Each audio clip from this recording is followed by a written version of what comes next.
sobre Isaías 55 y no llegamos ni al primer versículo. Literalmente no vimos el versículo 1 siquiera. Así que hoy, prometido, hoy vamos a verlo. Bien, así que vamos a abrir las Biblias a Isaías, capítulo 55. Y hoy no voy a hacer un repaso mensaje como la otra vez, pero sí que voy a repasar. Estamos hablando o estamos viendo, estamos estudiando el carácter de Dios. ¿Cómo es Dios? A ver, ¿cómo eres tú? Si yo miro ahí, digo, le veo a Carlos, digo, ¿cómo es Carlos? Tú me dirías, pues Carlos es así, así, así, ¿no? O hermana Laura, ¿cómo es la hermana Laura? Pues la hermana Laura es así, así, así. No voy a decir qué. Todos tenemos unas características personales. Somos diferentes a todos los demás en el mundo. Y se nos puede identificar. De hecho, yo muchas veces puedo identificar a una persona desde lejos por su forma de andar. Sin poder verle la cara, desde lejos puedo saber, no le puedo ver la cara todavía, pero por caminar ya sé quién es. Vecinos de mi pueblo, un montón, así, inmediatamente. Y ya pueden estar incluso de espaldas. ¿A que sí? Porque cada uno somos diferentes. Y se nos podría describir y la gente sabría cómo somos por las descripciones que la gente haría de nosotros, por nuestra persona. Somos secos, somos cariñosos, somos fríos, somos impulsivos, somos pacientes, somos calladitos, somos muy charlatanes, o sea, un montón de cosas, aparte de nuestro físico. Yo hablo de nuestra persona, de cómo es nuestra personalidad. ¿Cómo es Dios? ¿Te puedes leer toda la Biblia una y otra vez? Y luego puedes caminar con Dios durante 10 años, 20 años, 30 años, 40 años y todavía estás aprendiendo cómo es Dios, porque es tan grande y tiene tantos atributos. Pero desde luego que algunos sobresalen, algunos son fundamentales. Y estamos viendo dos de esos. A ver si me funciona el aparatito este. Sí, bueno, eso no es. Eso tampoco, ¿dónde estoy? ¿Voy al revés o qué? Un momento. Estamos viendo, primero, hemos visto que Dios es santo, 3 veces santo, y parece ser que todo el tiempo le están llamando santo, santo, santo, santo a Dios. Pero también es misericordioso. Son dos características, dos virtudes, dos partes de su persona, de cómo Él es. Y entonces, en este capítulo de Isaías, aprendemos lo que normalmente en el Antiguo Testamento no se le atribuye al Antiguo Testamento. La gente que no lee la Biblia, o que la lee de pasadas, piensa que el Antiguo Testamento, Dios es un Dios muy, muy duro, muy exigente, muy, no malo, pero es muy fuerte y muy directo y no permite nada, y que no es misericordioso ni amor. Eso lo encontramos en el Nuevo Testamento, no en el Antiguo, y eso es absolutamente falso. En el Antiguo también vemos el amor de Dios y lo vemos mucho, pero es verdad que a veces el énfasis nos parece de otra manera. No es cierto, en el Nuevo Testamento se habla muchísimo del juicio de Dios que viene, donde cada uno estará delante de Dios. Personalmente, respondiendo por tu vida, por mi vida, qué es lo que hice, qué decisiones tomé. Y el Nuevo Testamento habla muchísimo de eso, pero también habla mucho de la gracia del Señor Jesucristo, desde luego que sí. Entonces, viendo esto, hemos empezado a ir a Isaías 55, y hoy sí que quiero entrar en este versículo y empezar a ver los primeros versículos acerca de la misericordia. Vuestra Biblia, si tenéis una Biblia impresa allí, algunas Biblias tienen una especie de título encima que resume lo que viene. ¿Qué es lo que pone en vuestras Biblias encima del número 55? ¿Pone algo? ¿Qué pone? Vale, la mayoría de nuestras Biblias tienen eso. Alguno igual tiene otra cosa, pero más o menos resume el capítulo con esas palabras. Misericordia gratuita, ¿para quiénes? Para todos, para todos. Y este capítulo es impresionante en ese sentido. Dios es el que habla, el profeta escribe, pero las palabras no son ni del profeta, solo son literalmente las palabras que Dios le dio, y él escribió las palabras de Dios.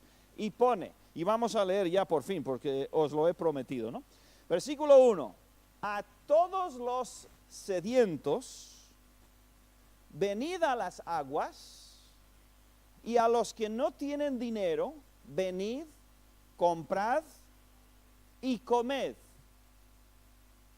Venid, comprad sin dinero y sin precio, como lo que hemos tenido arriba, ¿no? El mercadillo de arriba. Alguien ha ido, sé, porque he oído un montón de cosas caer al suelo, o se han caído a algún sitio. Así que, venid y podéis llevar, comprar sin dinero. Queríamos que dejarais algo, pero él no dice nada de voluntarios, ni dejar ofrenda, ni nada. Dice, sin dinero y sin precio, vino y leche. Entonces, vamos a ver cómo es que el Dios 3 veces santo, el que en el capítulo 6 se le llama santo, santo, los serafines están diciendo santo, santo, santo, cómo es que Él también es así, también es así. Creo que lo comentamos el otro día, 4 veces en los primeros 3 capítulos Él dice, venid. Es Dios. A ver, intenta no pensar teóricamente, como si fuera meras palabras. Estamos escuchando la voz de Dios que dice, venid, venid. Y lo dice a 2 personas, 2 clases de personas. Primero, los sedientos. Los sedientos. ¿Quiénes son los sedientos? ¿Quiénes son los sedientos?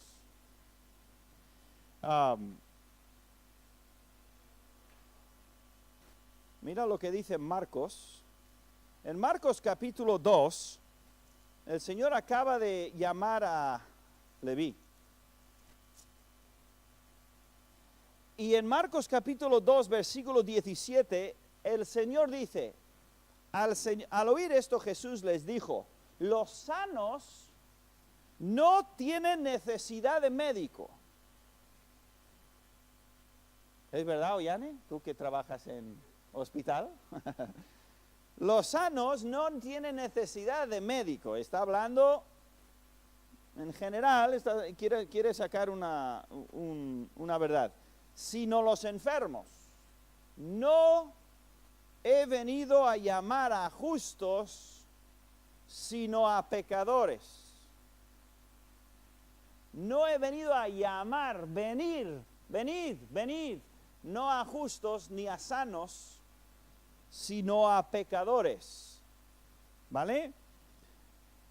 Luego, mira el versículo, dice primero los sedientos y luego dice, venid los que no tienen dinero. Entonces vamos a ver estos 2 grupos. ¿Por qué el Señor habla así? ¿Por qué esto de la sed? A mí me fascina, me asombra, me alucina el hecho de que vivimos en una sociedad que parece no tener sed de Dios.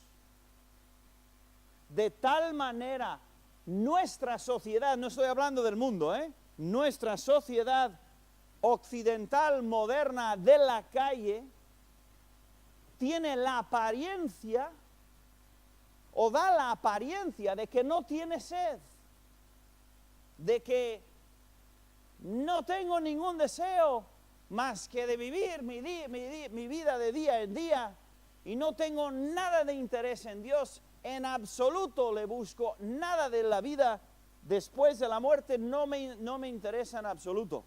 Y parecen no tener sed. Sin embargo, cuando empiezas a hablar con ellos uno por uno, de cara a cara, te das cuenta de que en realidad tienen, por ejemplo, un temor horrible a la muerte, pero lo echan a un lado y constantemente están intentando olvidarse y ocuparse, porque mientras me ocupa de eso, me olvido de eso.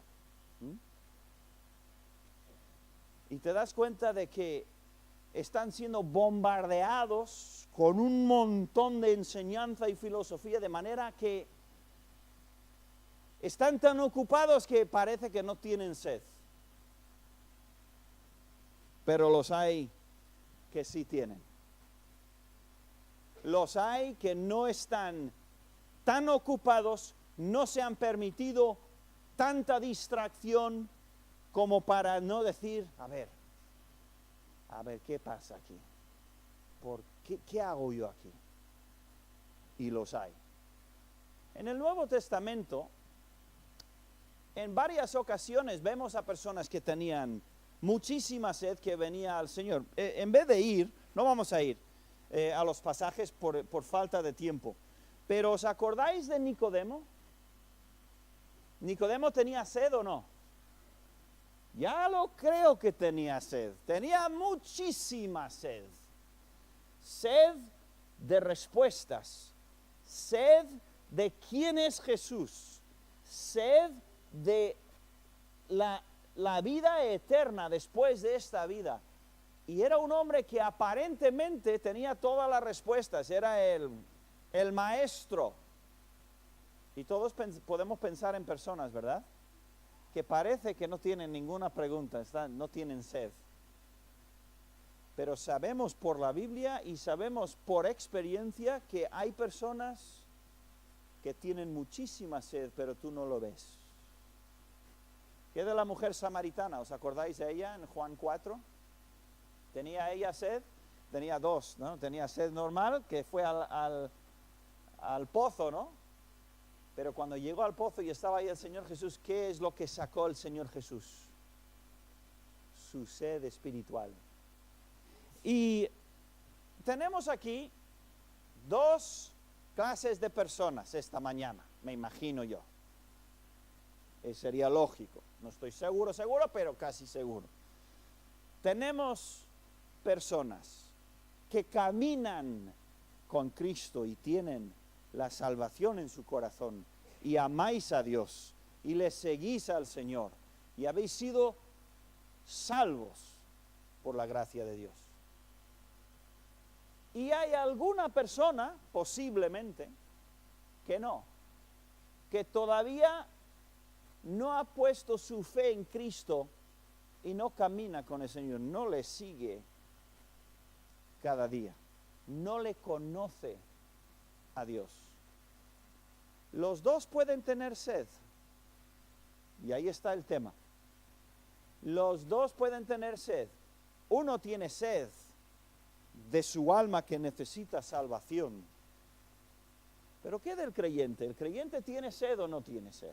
¿Puede tener sed? ¿Tú tienes sed?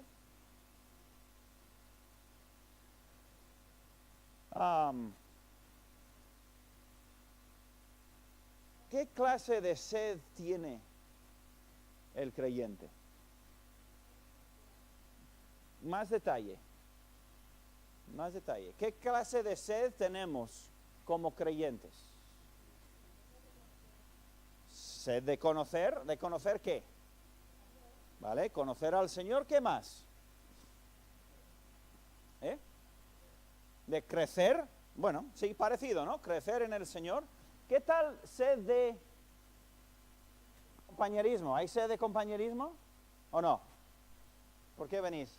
¿Simplemente para escuchar mensaje?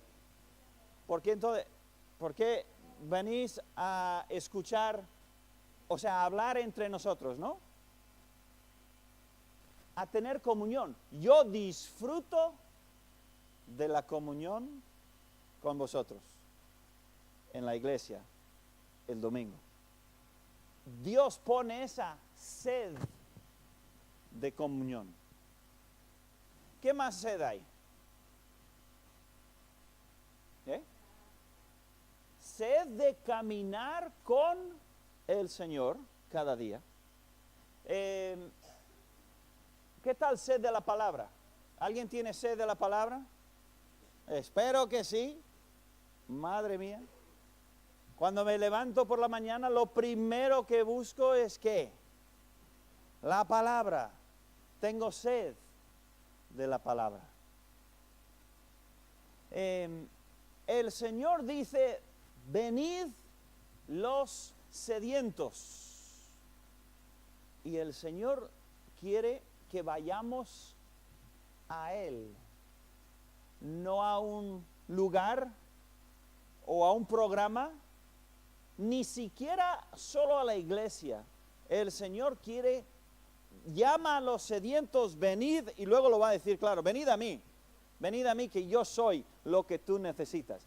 El Señor quiere satisfacer esa sed del incrédulo y también del creyente. A veces nuestra sed es porque estamos absolutamente hasta aquí de problemas y necesitamos sed de paz, y tenemos sed de paz. Estamos rodeados de conflicto, estamos rodeados de estrés, estamos hasta aquí económicamente a veces, y el alma tiene sed de librar de eso, tiene sed de paz y de tranquilidad. El Señor llama en toda la palabra, pero aquí el Dios del Antiguo Testamento dice, venid los que estáis sedientos y también los que no tienen dinero. ¿Cuántos somos? Algunos más que otros, ¿verdad? Estoy mirando un poquito a ver si le doy al botón bien, que no sé si... ahí. Estos 8 señores no son amigos personales míos, pero algunos sí que reconozco. ¿Reconocéis a alguno de ahí? Algunos sí, ¿verdad? ¿Ese quién es? Anda, Bill Gates. ¿Le conoces, José? No, de lejos, de lejos. Está Bill Gates, este no sé quién es. Este es Buffett, ¿no? Buffett. Este es Soros, creo. ¿No? ¿Cuál? Slim, sí, es verdad. Este, Bezos, creo que se llama, es el que hizo Twitter. Amazon, perdón, gracias Juan. Él ve más las noticias que yo, Amazon, eso es. Y este sí es el de Facebook, ¿no? Vale. Y este no sé quién es. Y este tampoco. Vale. Estos ocho hombres, y no tengo nada en contra de ellos, estoy poniendo un ejemplo porque esto se escribió hace 2600 años. Y está hablando de personas que tienen sed y otros que no tienen dinero o que les falta dinero. Estos 8 tienen entre ellos lo mismo que la mitad de la población humana. ¿Vale? Más o menos 3.500 millones de personas tienen lo mismo que tienen esos 8. Qué cosa, ¿no? Qué repartido está el dinero, ¿verdad? Son los hechos, es lo que hay. Y es que no sé qué botón pulsar. No era ese.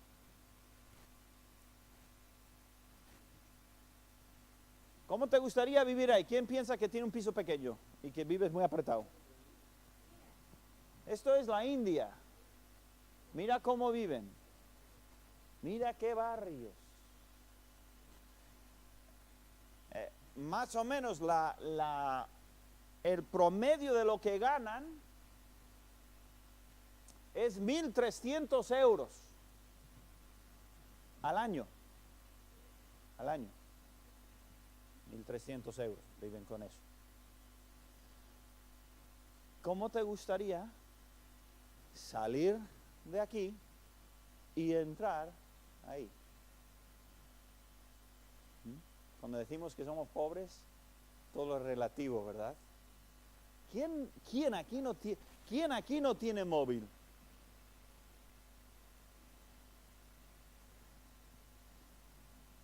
Tú, ¿verdad? Pobrecita, ya te llegará. Hay pobreza y hubo pobreza y habrá pobreza.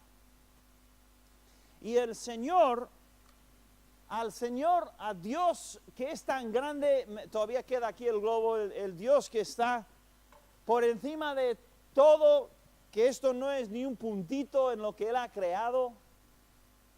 ¿Cómo puede ese Dios interesarse por los que tienen sed? Debería igual interesarse por esos 8, ¿no? Porque tienen más dinero, pero no, ¿para qué? ¿Qué son? ¿No? ¿Cómo es que Dios se interesa por los sedientos y los pobres? Porque Dios es así. Y Dios se ha interesado en ti y en mí. Entre todos los que hay, ha puesto un interés especial en nosotros. Nos ha dado la Biblia y en la palabra de Dios Él nos ha dicho, venid a mí, los que tienen sed y los que no tienen dinero, os quiero ayudar. Quiero que vengáis a mí. En el mundo hay pobreza, como ya hemos visto. Ahora, la pregunta, ¿es malo ser pobre? ¿Es mala la pobreza? Es fácil decir una cosa rápida, ¿no? Sin pensarlo, ¿no? ¿Por qué no es malo ser pobre?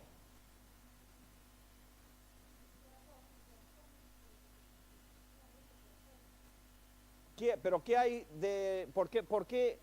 ¿Por qué vemos que la pobreza no es mala?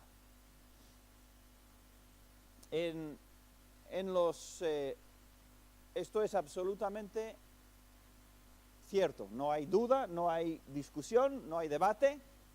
En los países donde hay pobreza, la gente sigue a Cristo muchísimo más fácilmente, más rápido. Montones de personas que no están distraídas con tanta cosa, van a Dios. Y cuando se les presenta el Evangelio, van corriendo al Evangelio para sanar las heridas de su pecado y su corazón. No porque les ofrecen dinero o mucha... No.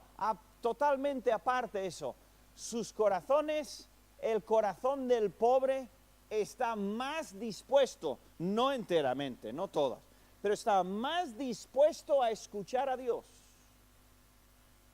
Qué curioso entonces que Dios dice, oye, los pobres.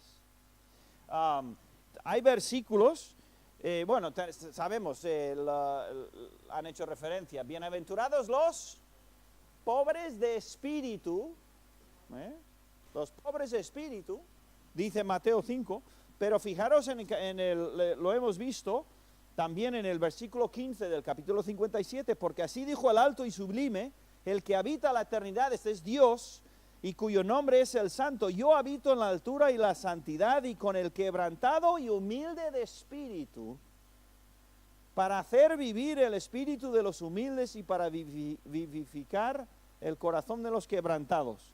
Incluso en tu propia casa, los que somos padres, si tenemos niños, ¿es malo que el niño tenga necesidad?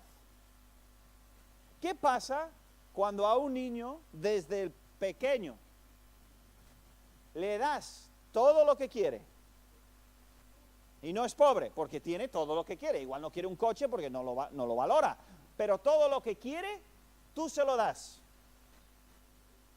Se va haciendo cada vez más grande. ¿Y qué es lo que también se hace cada vez más grande? El problema. El problema. Enorme. Enorme. Y ya los gustos son mucho más.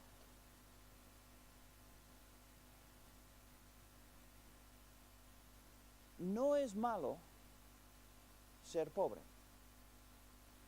porque hay algo en la pobreza que nos hace más receptivos. No digo que el pobre se salva, no, pero el pobre es más receptivo.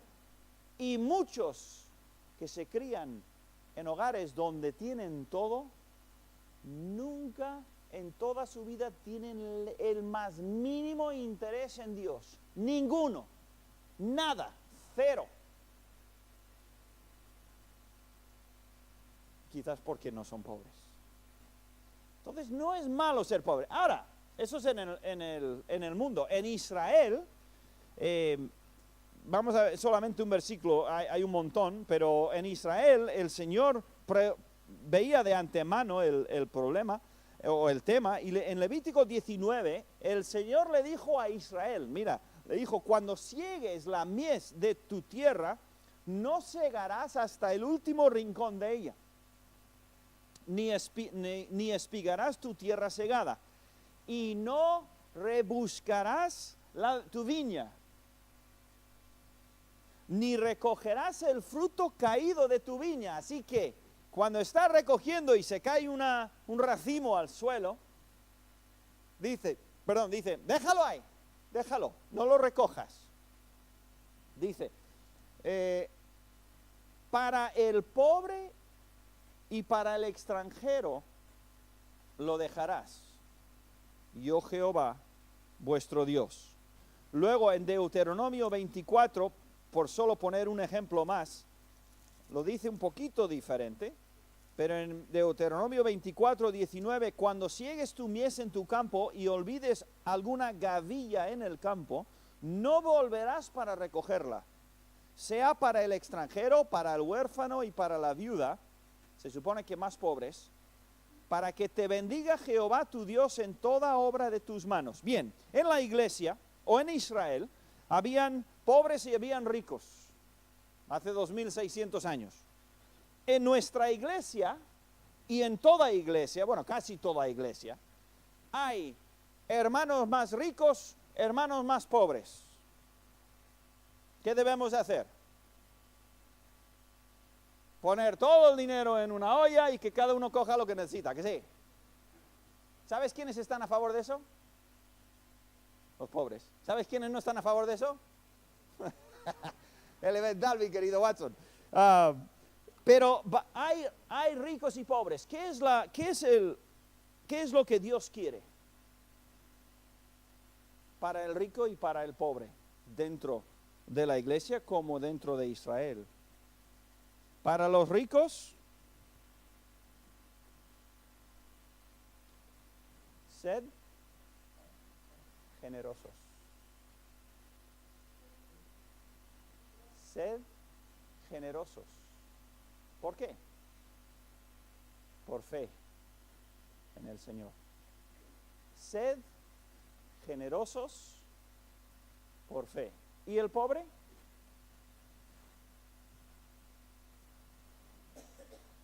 Agradecidos por fe. Agradecidos por lo que uno tiene y por lo que uno recibe. Los dos tienen que vivir por fe. Todos tenemos que vivir por fe. Es la situación es normal y natural y sucede por todos lados. Para el rico es muy difícil ser generoso, ¿verdad? No digo dar limosna, Yo digo ser generoso. Y yo he conocido a personas con mucho dinero muy generosas, muy generosas. Y otros que dan mucho, pero realmente dan de lo que les sobra, como decía el Señor Jesús. ¿Y qué del pobre? ¿Debe ser el objetivo del pobre llegar a ser el rico? Entonces, ¿por qué nos gusta eso? Es la tentación que tenemos, ¿no? La tentación que tenemos. La actitud, y me he desviado un poquito del tema, pero creo que es importante porque tenemos esa situación en nuestra iglesia como en cualquier otra.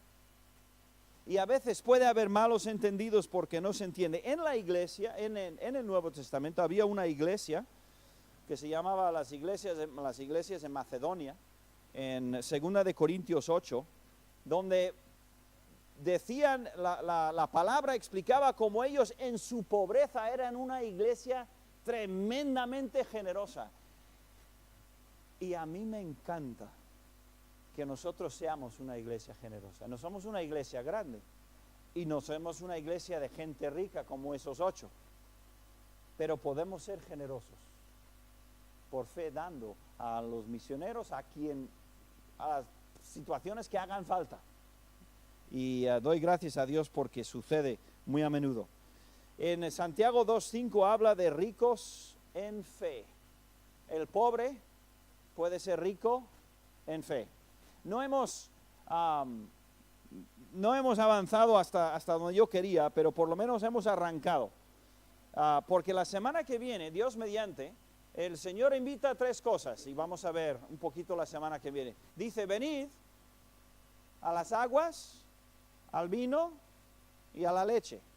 Venid y comprad gratis aguas, vino y leche. ¿Y eso qué es? Eso es lo que queremos ver. Veremos la semana que viene, porque vamos a empezar a ver qué es lo que Dios ofrece, qué es lo que Dios quiere dar, porque es un Dios de misericordia y es un Dios que es generoso y es generoso con nosotros, muy generoso con nosotros. Vamos a orar. Gracias, Señor, por este pasaje que acabamos de abrir. Señor, tiene unas enseñanzas muy, muy interesantes y muy actuales y muy relevantes para nosotros. Ayúdanos, Señor. En la situación en que estemos, que seamos generosos y agradecidos contigo por fe. Gracias por todo lo que tú nos has dado, Señor. Muchos tenemos muy buena salud. Muchos tenemos todos los aparatitos y cosas de ropa que deseamos. Muchos tenemos la educación o el trabajo o la familia. Tú nos has bendecido muchísimo, Señor. Ayúdanos a estar agradecidos y a ser agradecidos con todo lo que tú nos das. Bendice a tu congregación en esta semana, cada uno saliendo ahora a enfrentarse y a estar rodeados de personas que no te conocen y no saben cómo eres. Y nosotros podemos ser luz para revelar cómo eres tú, Señor. Te pido que en esta semana seamos luz y podamos compartir el Evangelio de una manera u otra en el lugar donde tú nos has puesto. En el nombre de Jesús. Amén. Amén. Muy bien, hermanos.